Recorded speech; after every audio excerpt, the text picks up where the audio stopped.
If you live in the Sydney suburb of Schofield and work in the CBD, your fastest route to the office will set you back about $20. And that's one way. If you want to avoid the tolls or take public transport, it can double your commute.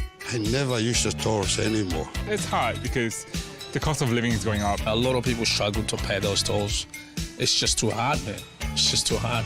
In total, Sydney-siders are forking out a whopping $2 billion a year in what's considered to be one of the most expensive toll networks in the world. With the election just around the corner, the Premier is promising reform. We are working through our toll reform package. We want to connect the network, linking in all the systems together. That's what it's about. But it's a case of tolls after polls. Restructuring Sydney's road toll system isn't going to happen until 2025. So the state has announced a 2-year relief scheme to help ease the pressure on drivers, offering 40% rebates up to $750 a year. We want to provide more support for households right across New South Wales. That's exactly what our toll relief plan does. I don't think this rebate scheme is going to scratch the surface at all. I think it's more of a token thing coming up to the election saying, oh, look, we're going to give you some money back.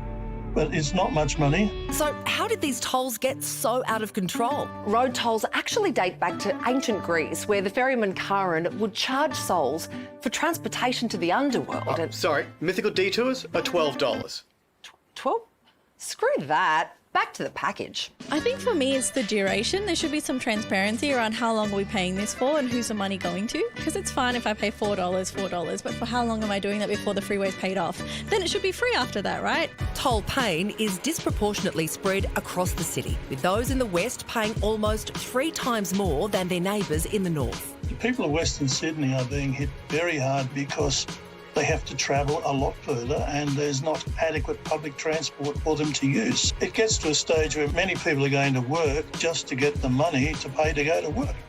So, will these reforms truly ease the pain for Sydney-siders, or will commuter costs continue to take a toll?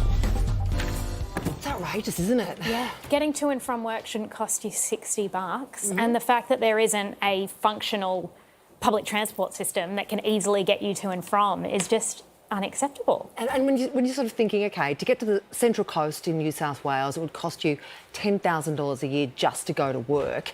$750 a year is not going to make much of a difference at all. It's just so much. I drove from the inner west of Sydney to the Sutherland Shire the other day and I took 3 toll roads. I think it cost me 20... Actually, it didn't cost me. It cost my girlfriend's dad. He was paying... I need to apologise to him. This is like a Netflix situation. Yeah. I'm not paying for a single thing. But it's too much money and you don't even... It used to be fun where you'd, like, flick a coin at someone. That was a bit of fun. There's no novelty anymore. But now you just hear a beep and you're like, I'm broke. I've got no money left. Yeah, and how about for those of us that accidentally get on a toll road, like the Harbour Bridge, and we go back and forth 4 times, and that's our life savings. 12% of all people on the Harbour Bridge at any time don't know how they got there. I am on the Harbour Bridge always, so that is me. Is that a comment on the roads or just the stuff they've been consuming in the morning? Like, what do you mean they don't know how they got there? Well, because they do force you into these toll roads. Oh, right. I know what you're saying, yeah.